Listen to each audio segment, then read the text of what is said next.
I complimented her curves. The alien vampire woman read my thoughts and smiled. Whispers in neon. The neon lights of Nova Haven Spaceport painted the docking bay in a wash of blues and purples as Rax Thorn secured the landing gear of his cargo vessel, the Stellar Drift. Another successful run completed, another payday earned. The life of an independent cargo pilot wasn't glamorous, but it offered freedom, the one thing Rax valued above all else. He ran his hand through his dark, unkempt hair and stretched his back, feeling the familiar pop of vertebrae that came from sitting in the pilot's chair for 18 straight hours. The spaceport hummed with activity even at this late hour. Merchants hawking exotic wares, repair droids zipping between ships, and the constant chatter of a dozen different languages. "Systems check complete, Captain," announced Arya, his ship's AI. "Maintenance suggests recalibration of the quantum stabilizers before our next jump." "Add it to the list," Rax muttered, sliding down the ladder to the cargo bay. "Right after pay off fuel debt and actually sleep in a real bed for once." As he stepped onto the landing platform, Rax noticed a small commotion near the customs office. A group of port security officers had surrounded someone, unusual in this section of Nova Haven where officials typically turned a blind eye to minor infractions for the right price. Curiosity piqued. Rax approached, catching glimpses of the individual at the center of attention. A woman, no, not human, an Azurian. Her skin was a mesmerizing shade of purple that seemed to shimmer under the artificial lights. Unlike many aliens who attempted to blend in with human society, she made no effort to disguise her otherworldly beauty. "I've submitted all required documentation," she was saying, her voice melodic yet firm. "My travel visa is valid for another 60 cycles." The lead officer, a portly man with a permanent scowl, wasn't impressed. "New regulations, off-worlder. All telepathic species require special clearance for entry into commercial sectors." Rax frowned. There were no such regulations, just another shakedown of a visitor unfamiliar with local corruption.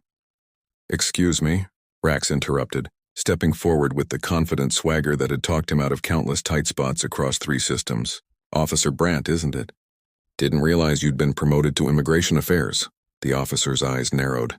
"This doesn't concern you, Thorn." "Funny thing about that," Rax continued, leaning casually against a support beam. "I just delivered a shipment to Governor Ellis, you know, your boss's boss. Lovely chat we had about port corruption. It was a bluff, but one delivered with enough conviction to make Brandt hesitate." The Azurian woman watched this exchange with curious eyes that were entirely violet with no visible pupils. Yet somehow Rax felt seen in a way that went beyond the physical. "Fine," Brandt finally growled, "but she's your responsibility while in this sector." He jabbed a finger at Rax before motioning his team away. When they were alone, the woman turned to him. "Thank you for your intervention, though it was unnecessary. I could have resolved the situation." "No doubt," Rax smiled. "But it's not often I get to annoy Officer Brandt legitimately. Consider it my good deed for the year." "I'm Lyra Vex," she said, studying him with those unnerving violet eyes. "Cultural attaché from Azura Prime. Rax Thorn. Cargo pilot, occasional troublemaker." He gestured toward the bustling market district. "First time in Nova Haven?" She nodded. "My people rarely venture this far into human territory." "Then, you could probably use a guide." The offer surprised even Rax himself. He typically avoided entanglements during port stops.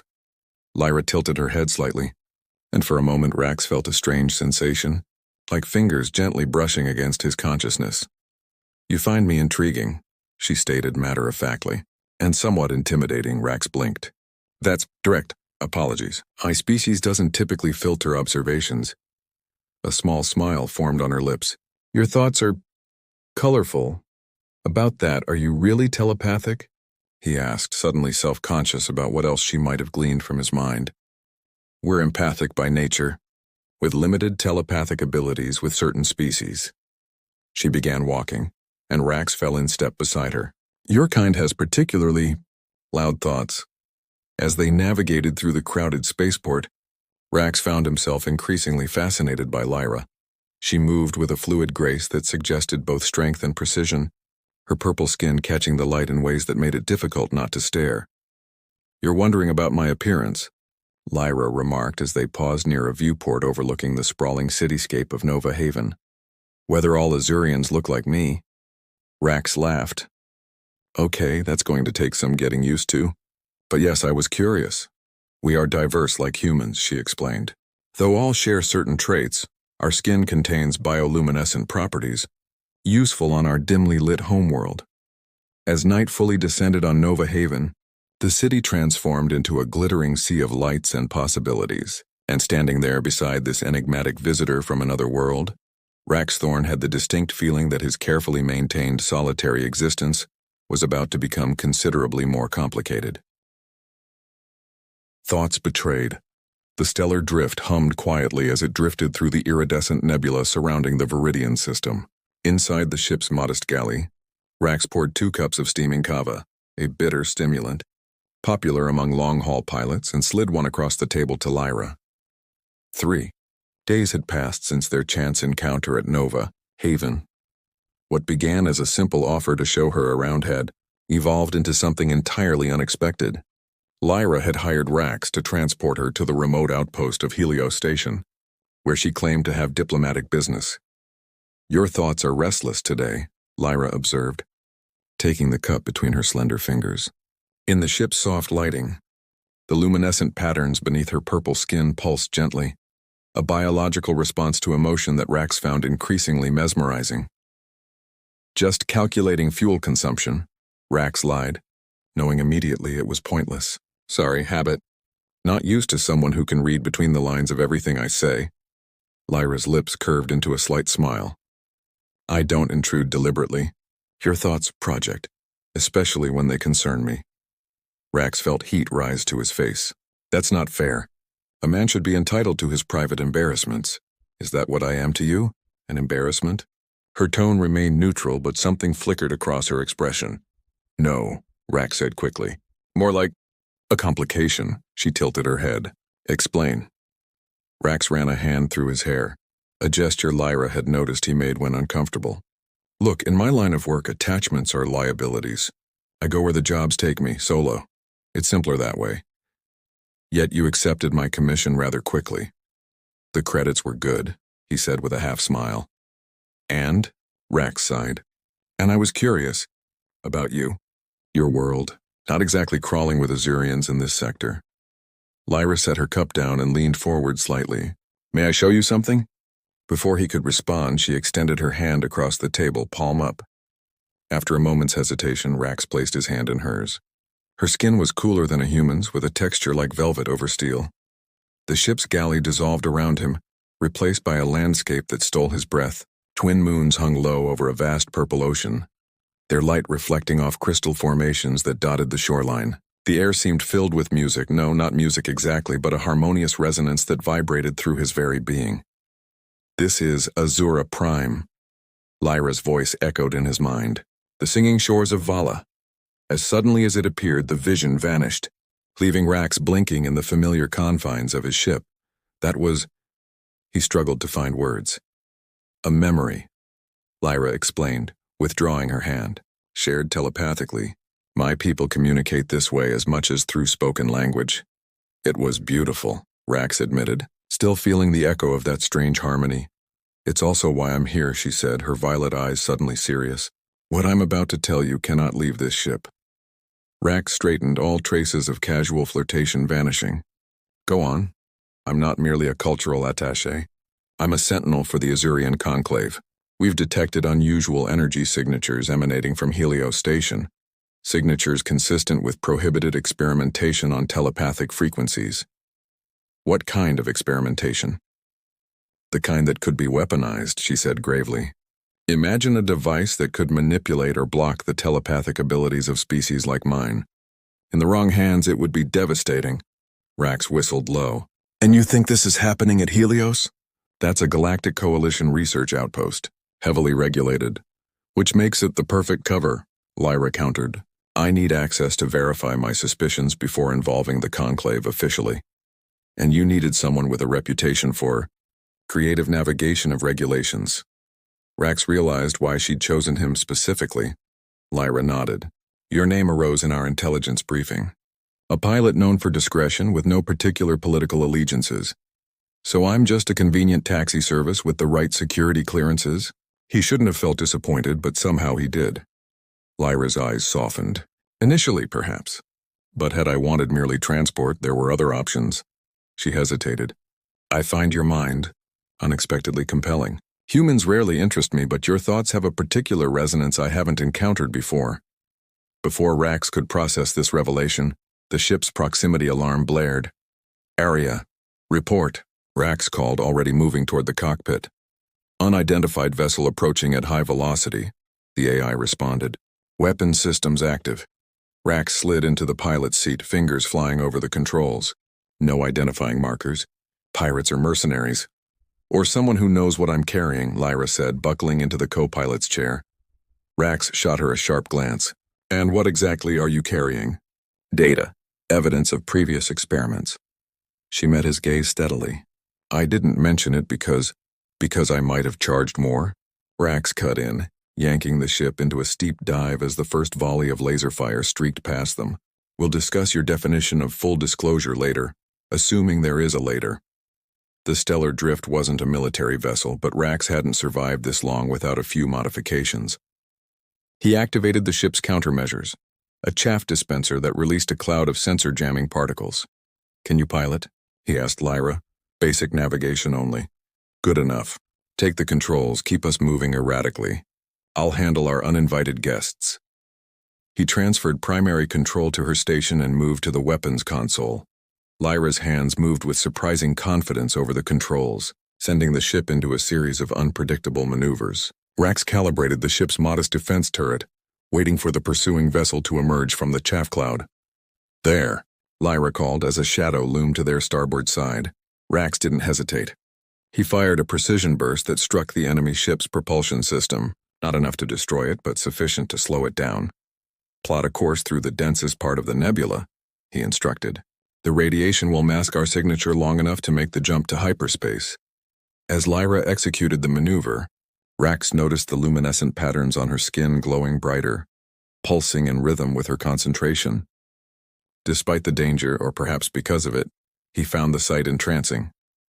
Your thoughts are straying again, Captain, Lyra remarked without taking her eyes off the navigation display. Forgive me if imminent death makes my mind wander to more pleasant contemplations, Rax retorted. This drew a genuine laugh from Lyra, the first he'd heard from her. The sound was melodic, almost chime-like, and it did something strange to Rax's chest. Approaching jump coordinates, she announced as the nebula's swirling gases enveloped them, temporary sanctuary from their pursuers. As the hyperdrive engaged, sending stars stretching into brilliant streaks around them, Rax allowed himself a moment to study Lyra's profile, the determined set of her jaw, the slight furrow between her brows as she concentrated.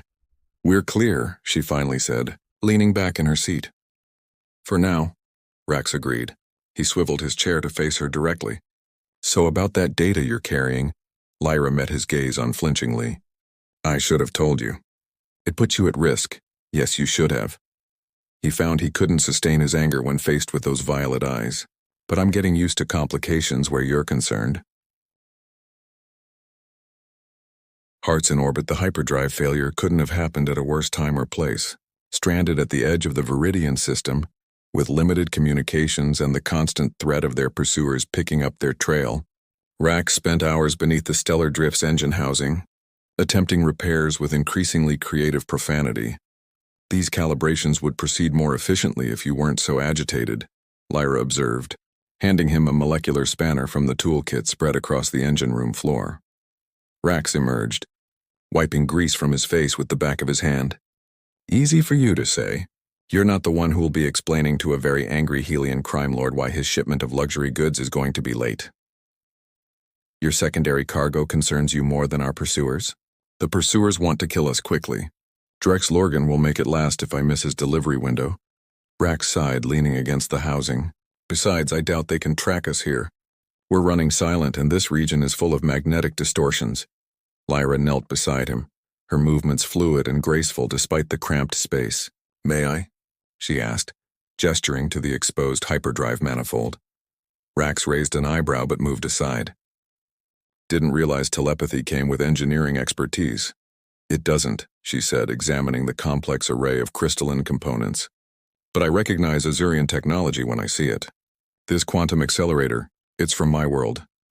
Salvaged from a derelict vessel near the outer rim, Rax admitted. Most effective upgrade I've ever installed. Until today. Lyra traced her fingers along the accelerator's surface, the luminescent patterns beneath her purple skin brightening in response to the technology. It's not malfunctioning. It's responding to me. To my biological frequency. Rax frowned. You're saying your presence caused the hyperdrive failure? Not exactly.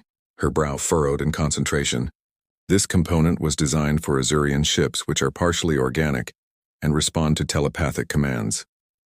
When integrated into your mechanical systems, she paused. It's attempting to establish a neural interface, but finding only mechanical pathways. Great. So my ship has a crush on you. And it's giving it performance issues, Rax said dryly. Lyra's lips quirked upward. An apt if inelegant analogy. She placed both hands on the accelerator and closed her eyes. I can recalibrate it, but I'll need to link with your ship's systems directly. Is that safe? For the ship, yes. For me, she hesitated. The process is intensive. I'll be vulnerable during and immediately after. Their eyes met, and the question hung unspoken between them. Did he trust her enough for this? Do it, Rax decided. I'll keep watch. Lyra nodded and placed her hands more firmly on the component.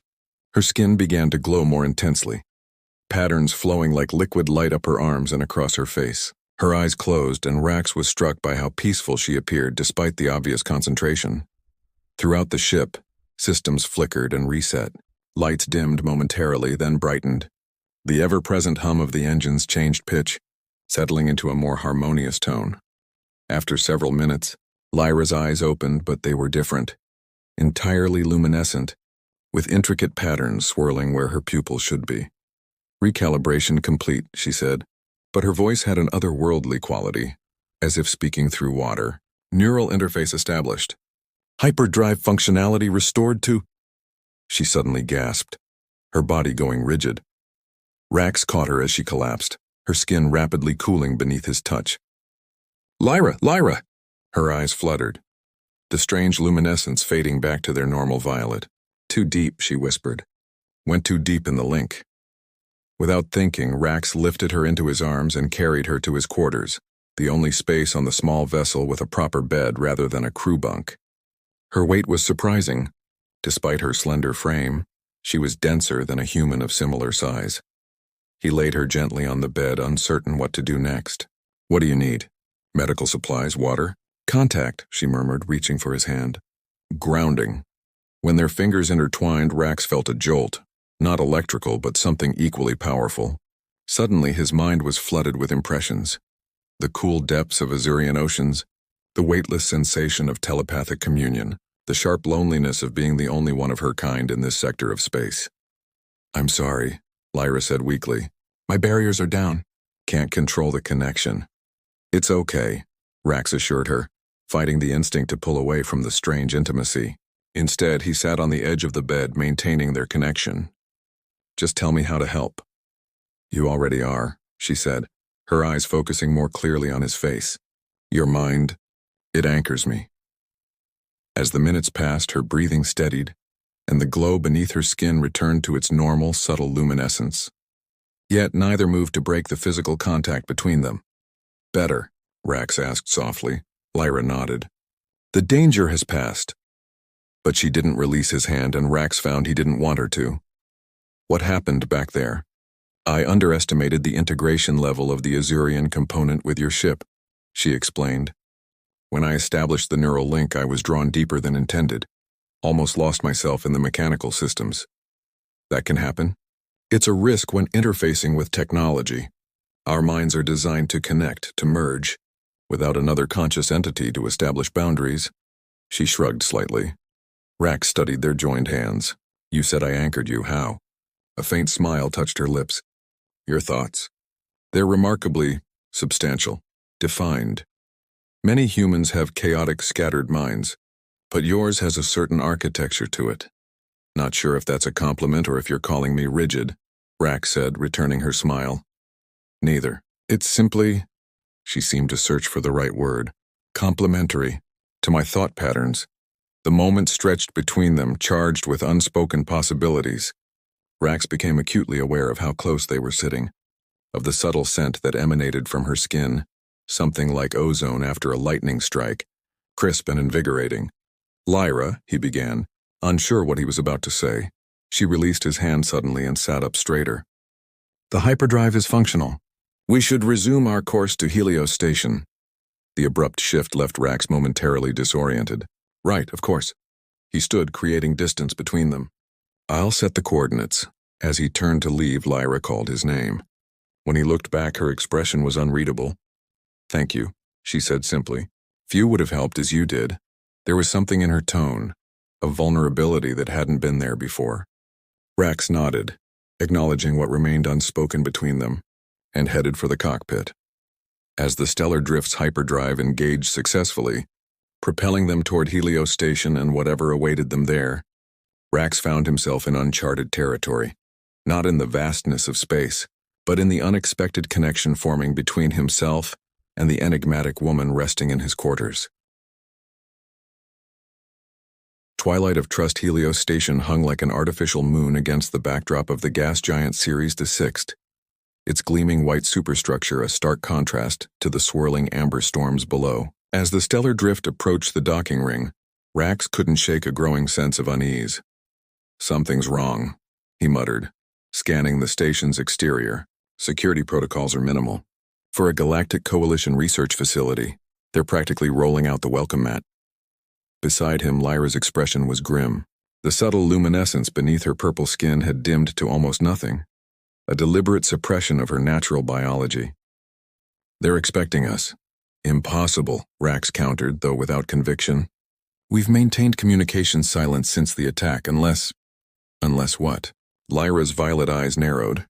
Rax hesitated, then sighed. "There's a tracking module embedded in all registered cargo vessels. Coalition regulation. Most independents like me disable it, but you didn't," Lyra finished for him. "I keep it functional but dormant," he explained.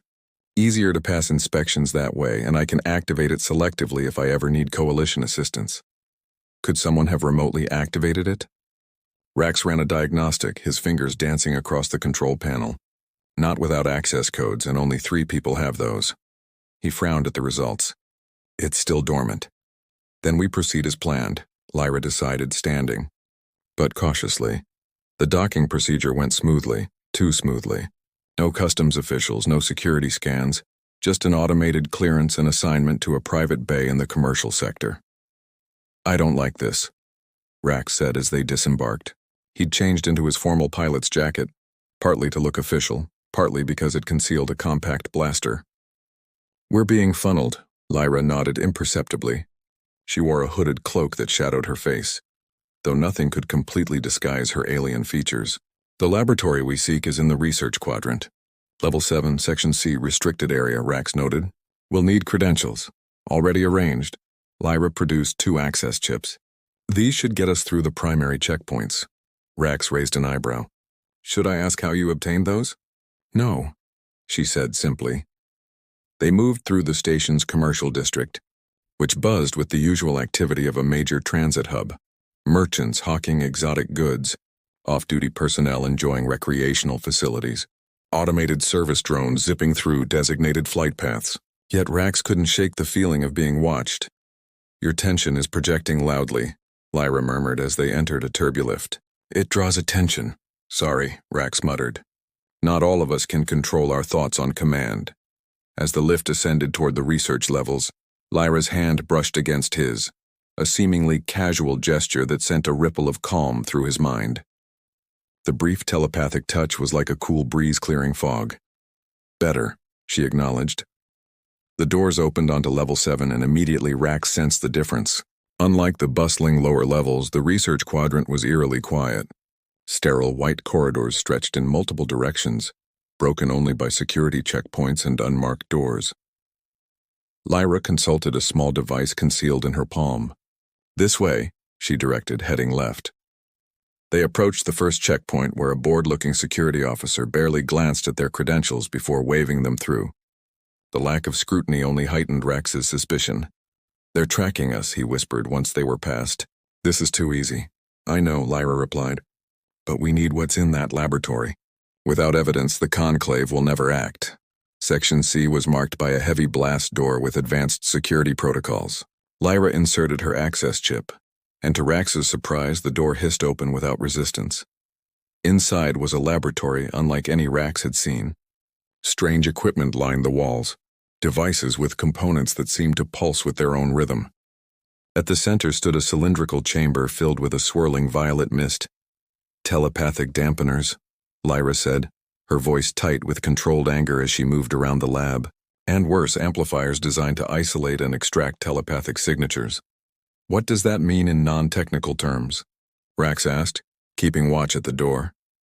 "It means they're developing weapons that can target specific telepathic frequencies," she explained, connecting her device to one of the computer terminals. "Weapons that could incapacitate or kill Azurians and other telepathic species without affecting others."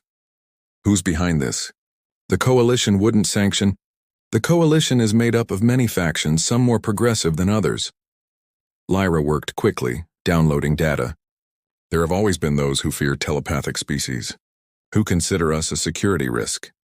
A soft chime indicated the download was complete. Lyra pocketed her device and turned, only to freeze in place, her eyes widening. "Hello? Sentinel Vex," came a smooth voice from the laboratory entrance. Rax spun, reaching for his concealed blaster, but stopped when he saw the man standing in the doorway, flanked by 4 armed guards.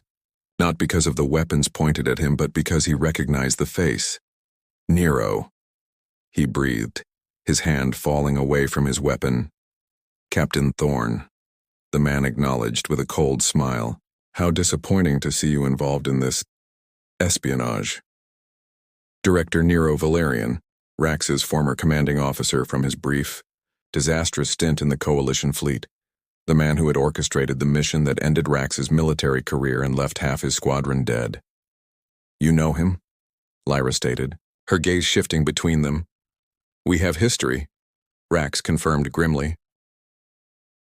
"Ancient history," Nero corrected.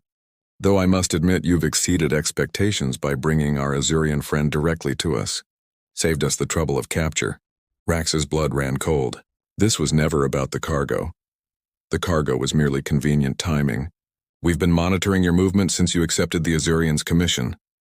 Nero gestured and the guards moved forward. "Sentinel Vex possesses a particularly pure telepathic signature, exactly what our research requires." "You've been developing weapons to use against my people," Lyra accused, her voice steady despite the danger. "Defensive measures," Nero countered smoothly. "For too long, telepathic species have enjoyed an unfair advantage in negotiations and intelligence gathering. We're simply leveling the playing field." He turned his attention back to Rax. "I'm offering you a choice, Thorne. Walk away now. Resume your delivery schedule. Forget this encounter, and there need be no unpleasant repercussions."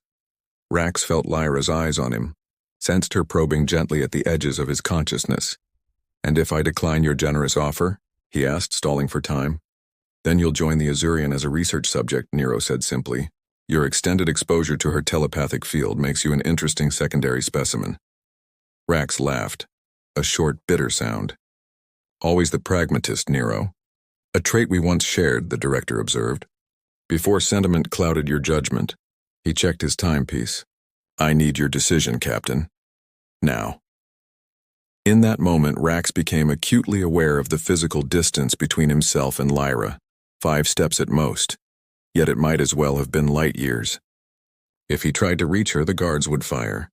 If he surrendered, they both became laboratory subjects. His mind raced through scenarios, calculating odds and trajectories as he'd done countless times as a pilot. There was no clean escape, no perfect solution. So he did the only thing he could think of. He opened his mind completely to Lyra, dropping every barrier, inviting her in.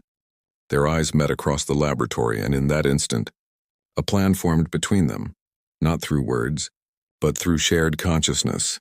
"I'll need assurances," Rax said to Nero, taking a single step forward to draw attention. "Immunity from prosecution, continued access to Coalition shipping lanes." As he spoke, Lyra's hand slipped beneath her cloak, retrieving not a weapon, but a small silver sphere. Her fingers tightened around it, and Rax felt rather than saw her telepathic energy surge. "And clearance to operate in restricted sectors," he continued, watching Nero's growing smirk. Always the negotiator, Nero said dismissively. You'll get basic immunity, nothing more. Not good enough, Rax countered, and lunged toward the nearest guard. In the same instant, Lyra activated the device, which emitted a pulse that rippled through the laboratory. The guard staggered, disoriented by what Rax realized was a telepathic feedback loop. Harmless to non-telepaths, but temporarily disrupting their neural patterns.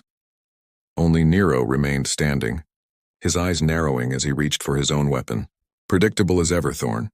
Not quite, Rax replied, as the laboratory's light suddenly flickered and died. In the darkness, Lyra's skin blazed with internal light, casting eerie purple shadows as she moved with inhuman speed toward the exit. Rax followed, trusting her superior night vision to guide them. They fled through darkened corridors. Lyra's device had triggered a cascading power failure throughout the level.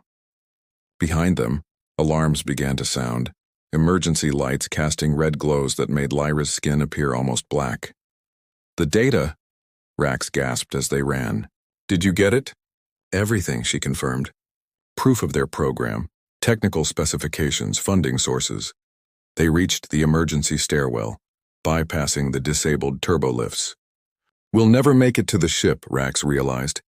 They'll have the dock secured. We don't need to reach the ship yet, Lyra replied cryptically.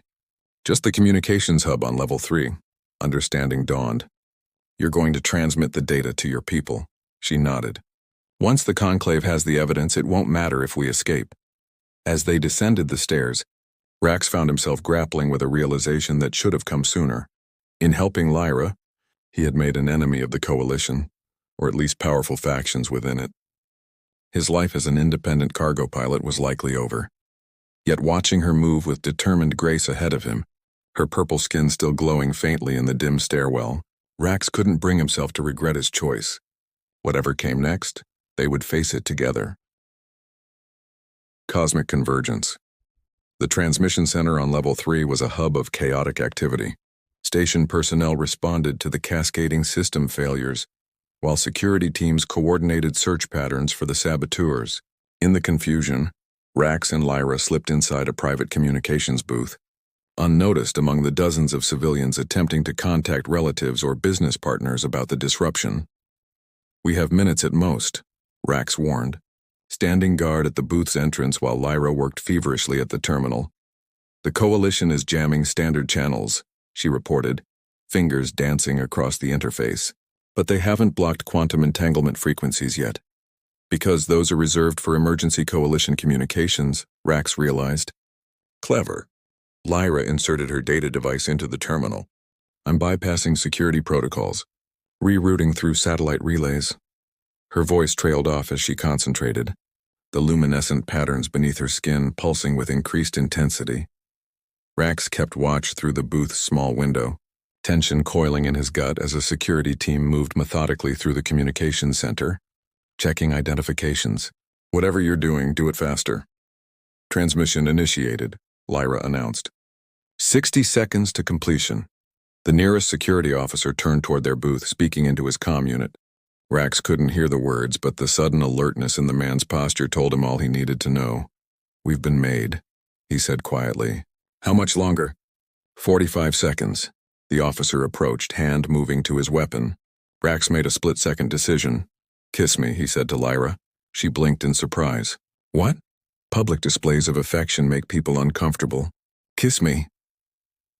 Without waiting for further discussion, Rax pulled Lyra into his arms, pressing his lips to hers just as the officer reached their booth. Through the glass, he felt the man's gaze linger briefly before moving on. Just another couple stealing a private moment in the chaos. What Rax hadn't anticipated was his own reaction. The moment their lips met, a jolt of something like electricity coursed through him. Lyra's initial stiffness melted away, and suddenly the kiss was no longer for show. Her cool lips warmed against his, and he felt the lightest touch of her consciousness brushing against his own.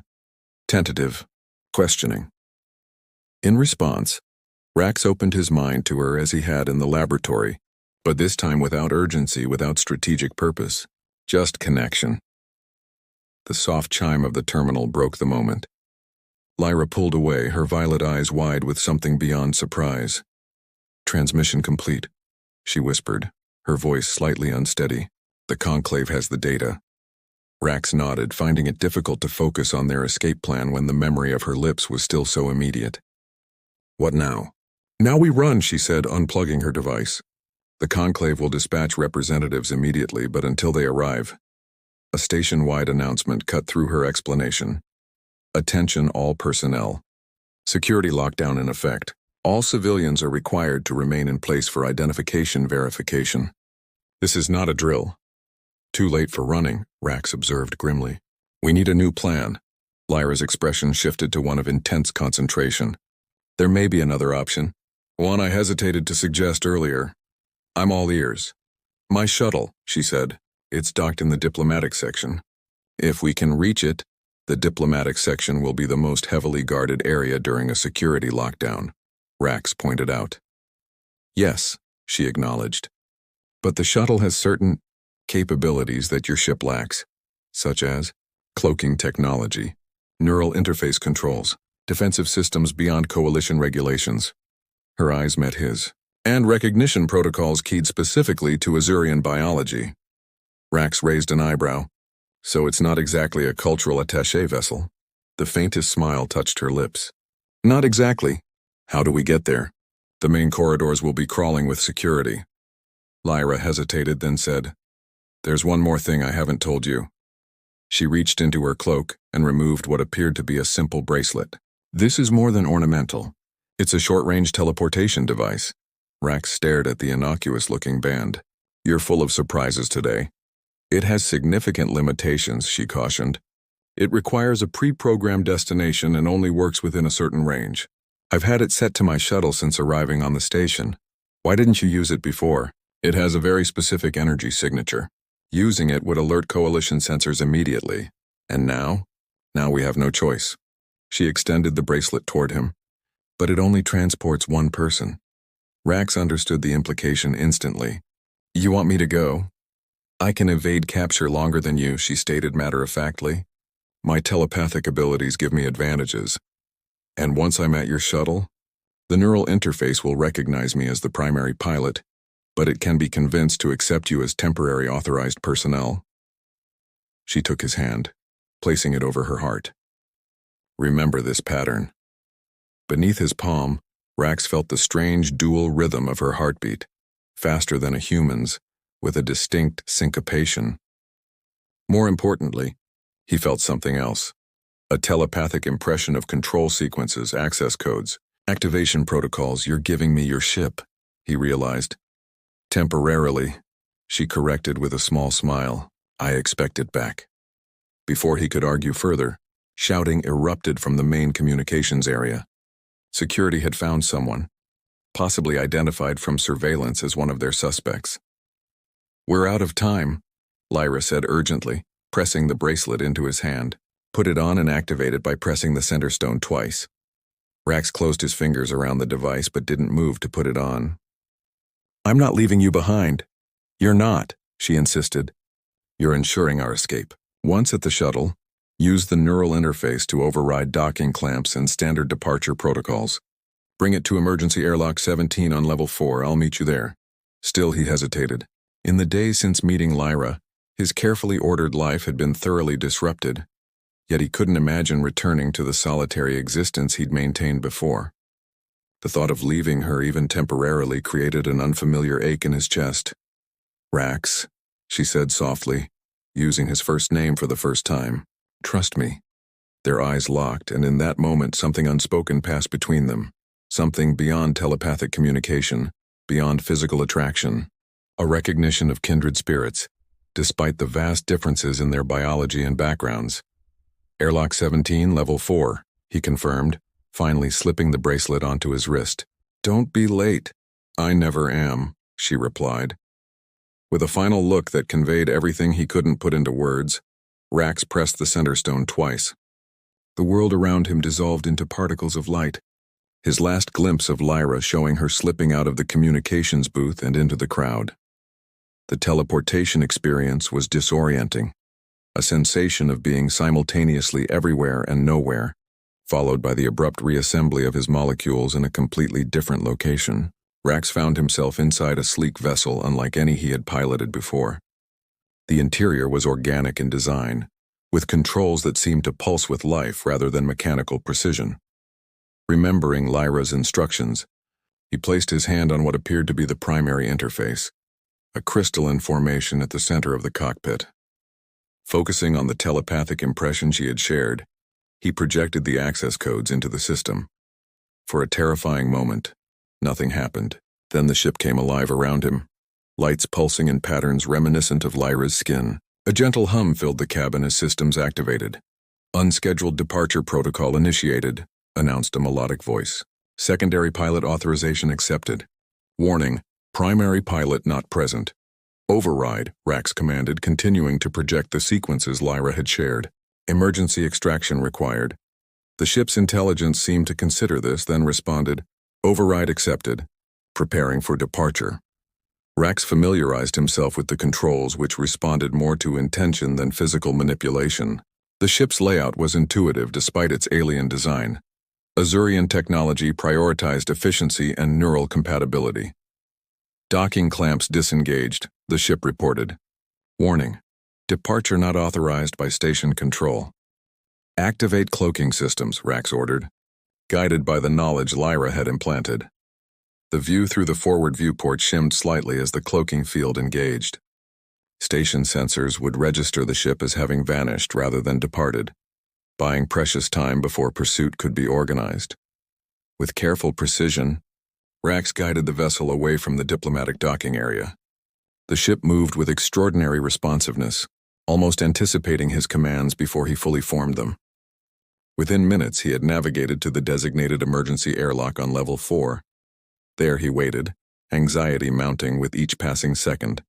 The station's security channels, which he monitored through the ship's communications array, buzzed with reports of the intruders. Descriptions were being circulated: a human male and an Azurian female. Checkpoints established. Escape routes blocked. 5 minutes passed, then 10. Rax was considering a desperate incursion back into the station when the airlock's exterior door cycled open. Lyra emerged, moving swiftly despite an obvious limp. Dark liquid, blood, he realized with a jolt, trailed from a wound on her shoulder. He maneuvered the ship as close as possible to the airlock platform. "Ship emergency retrieval," he commanded. A section of the hull reconfigured, creating an extendable passage that reached toward the airlock. Lyra didn't hesitate. She dove through the opening just as station security personnel emerged behind her. Laser fire struck the ship's shields, dissipating harmlessly. "Seal hull maximum acceleration," Rax ordered as Lyra collapsed onto the deck beside him. The passage retracted, the hull resealed, and the ship shot away from Helios Station at a velocity that would have crushed occupants in a conventional vessel. Only the advanced inertial dampeners made such acceleration survivable. "You're hurt," Rax said, engaging the autopilot to tend to Lyra. "Superficial," she dismissed, though the paleness of her skin suggested otherwise. They were waiting at the emergency transport tubes. "I had to improvise." Rax helped her to a reclined position in what appeared to be a medical area. The ship, sensing its primary pilot's distress, activated automated treatment protocols. A soft blue light enveloped her injured shoulder. "The Conclave has acknowledged receipt of the data," Lyra informed him, her voice steadier as the ship's medical systems took effect. "They're dispatching representatives to confront the Coalition Council directly. What we uncovered violated at least 7 interspecies treaties." "So it's over," Rax concluded. "This phase, yes." She winced slightly as the medical system sealed her wound. "But there will be diplomatic fallout, investigations, possibly sanctions." "And us?" he asked, the question encompassing far more than their immediate situation. Lyra's violet eyes softened. "That depends. On whether a human cargo pilot with a questionable past is interested in becoming a liaison to the Azurian Conclave." Her hand found his, cool fingers intertwining with warm ones. "They'll need someone who understands both worlds." Rax raised an eyebrow. "Is that a job offer?" "It could be," she said, a hint of uncertainty in her voice, so unusual for her typically confident demeanor. "Or it could be something more personal." The ship hummed around them, accelerating toward the system's edge where they could safely make a hyperspace jump. Away from pursuit. Away from the complications of Helios Station. But toward what exactly? I'm not exactly diplomat material, Rax pointed out. No, Lyra agreed with a small smile. You're too honest for politics. But you see connections others miss. You adapt to the unexpected. And you've proven remarkably receptive to telepathic communication for a non-Azurian. That last bit sounds suspiciously like a compliment. Perhaps it is. Her expression grew more serious. What happened in the communications booth? The kiss, Rax supplied when she hesitated. Yes, it created something unexpected. A telepathic resonance I've never experienced with a non-Azurian. Rax remembered the jolt of connection, the sense of boundaries dissolving. I felt it too. On my world, such a connection is rare even between Azurians, she explained. It suggests a natural compatibility of consciousness, a potential for something deeper than conventional relationships. You're saying we're what, telepathically compatible? Rax tried to process the implications. I'm saying there are possibilities neither of us anticipated when we met at Nova Haven. She met his gaze directly. Possibilities worth exploring if you're willing. The ship's navigation system chimed, indicating they had reached safe distance for hyperspace entry. Destination coordinates required, announced the melodic voice. Rax looked at Lyra, suddenly aware they were at a crossroads more significant than mere navigational choices. Where to?